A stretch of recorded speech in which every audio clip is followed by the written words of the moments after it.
Hey everybody, it's Denny here. I was asked to make a video devotional for the new People Who Crave series, so I went ahead and put a few things together, so I just want to jump right into that.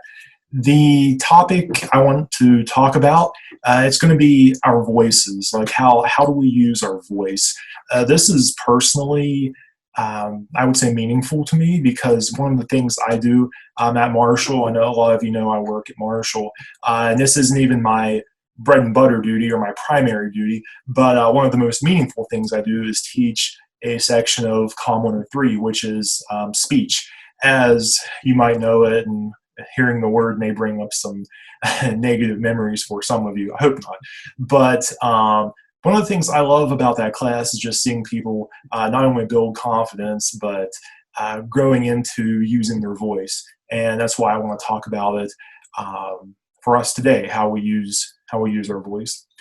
So think about our voice, thinking about words. How far do you have to get into the Bible to see words at use? Not far, because we're told that God spoke the world rather, into existence. Not only do we see this all through Genesis 1, this is mentioned again later in Hebrews 11:3.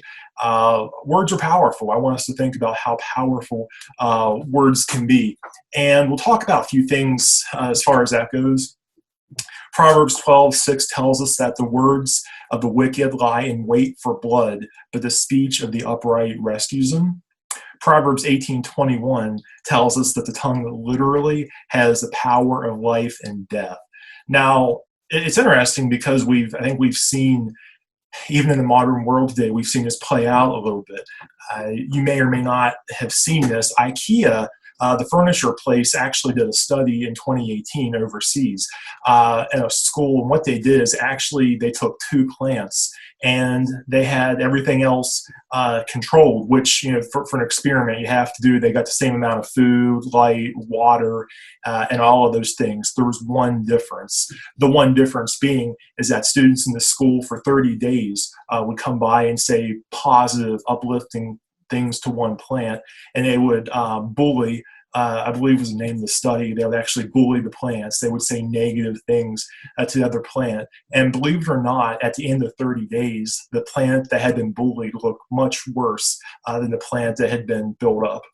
So it's really interesting, even in the plant kingdom, to see the power of words at play. Matthew 12:36 through 37 tells us that we will have to give an account for empty or careless words, and that by our words we are both acquitted and condemned. And right before that, in verses 34 and 35, they state that the mouth speaks what the heart is full of. A couple interesting things to note here. Not even like evil words are mentioned, just empty or careless.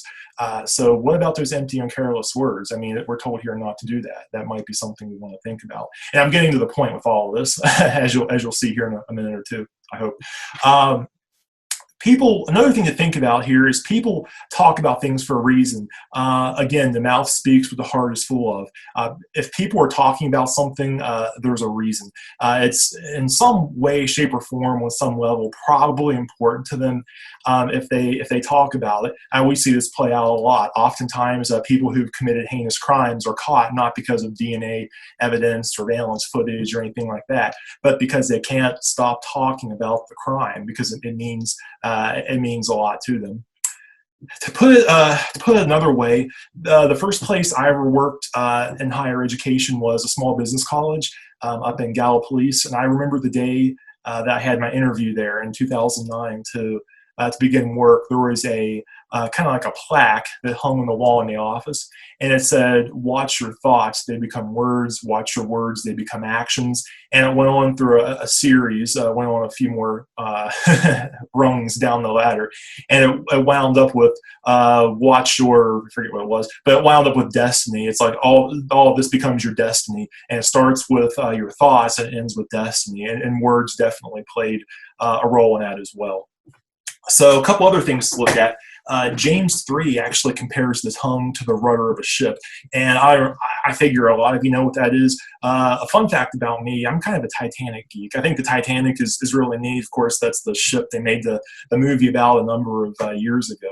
And the rudder, it's a little thing at the back of the ship that actually steers the entire ship. And James tells us that what a small part it is, but it affects the course of the entire vessel. And how true is that of the tongue as well. This chapter also compares it to a spark that starts a forest fire. Something else interesting in this chapter is it talks about praising God and cursing man with the same tongue. And if you're anything like me, I've done that plenty. I hate to admit it, but it's true. I think we probably all have. An interesting quote that kind of pertains to words, but it even goes a little bit deeper than that. The greatest single cause of atheism in the world today is Christians who acknowledge Jesus with their lips and then walk out the door and deny him with their lifestyle. That is what an unbelieving world simply finds unbelievable. This quote, you may know it from the beginning of that one DC Talk song if you're into like 90s Christian music. The quote actually comes from a guy named Brennan Manning who wrote this book. It's called The Ragamuffin Gospel. This is an incredible book. It's not really a book in like a chapters type sense. It's mostly just little short snippets. And if you ever can find a copy, I'll hold it up again. If you can ever find a copy of that, I'd recommend it.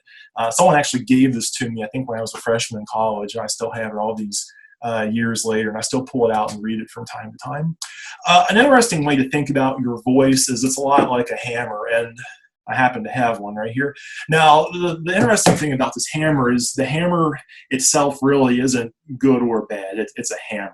Okay. Now I can go, like tap on things with this. I could go build houses for Habitat for Humanity, or I could hurt someone very badly with this hammer. There's different things I can do with it, but a hammer is a hammer. So I think the same is true of our voice too. It's powerful, but both good things and bad things can be done with it, and it's definitely something that we want to be thinking about. So the other reason I decided to talk about this now is, as most of you, all of you know, we're kind of living in exceptional times, things I probably never thought I would see in my lifetime are unfolding daily. So I feel like more than ever, we have the opportunity to make a difference through our words.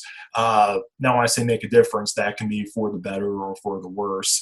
So some of the things we've already talked about, I think some things that we want to avoid. We talk about using our words, things like spreading false information. And a lot of my things not to do are going to involve, they're going to involve social media, but spreading false information, because at times like this, that can be very damaging. That could really stress people out more than they're already stressed out. One of the things I tell my speech students is your voice is a powerful thing, and you are responsible for what you put out there. The same is it's true for all of us. We want to think about condemning words, because we're all stressed out. It's easy to do, and this doesn't even have to be on social media. I was grocery shopping. I braved the stores and went out to a small store locally the other day, and the same guy like 3 different times kept getting closer to me than I would have liked. And by the third time, I'm starting to get angry. I'm like, dude, stay away from me. Let's social distance. And I think we're all stressed out, and even though condemning words aren't just something that are a problem during a pandemic. I think that times like this, when we're all stressed out, it's just that much easier to have less patience with people. So I think it's just something we want to think about. Something else, and I've seen a little bit of this on social media, is I think we just want to watch meaningless complaining. Now, I want to be really clear when I say that. Meaningless complaining is not the same thing as asking for help. These days, a lot of people like I said, have a lot of negative things going on, and whether it's related to a need, or even something like I'm really stressed out, I'm feeling depressed, I have a financial need, I have another need, reaching out for help is a great thing. So I'm not saying that. I'm just saying just kind of whining, complaining, and when we especially as Christians, when we get into the habit of doing that, I don't really feel that we're setting the example that we ought to be setting. So just, I think, paying attention to that can be very wise.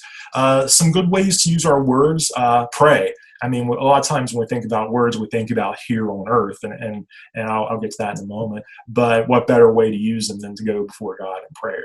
right? We also want to be thinking about words of encouragement. Something I read that I think I want to start doing this week is even just writing out little notes of encouragement, maybe for people like, a mailman or a garbage collector or something like that, people who don't have the luxury of staying home, people who are out, really, I guess it's not extreme to say risking their lives to make sure that things at least somewhat normally function.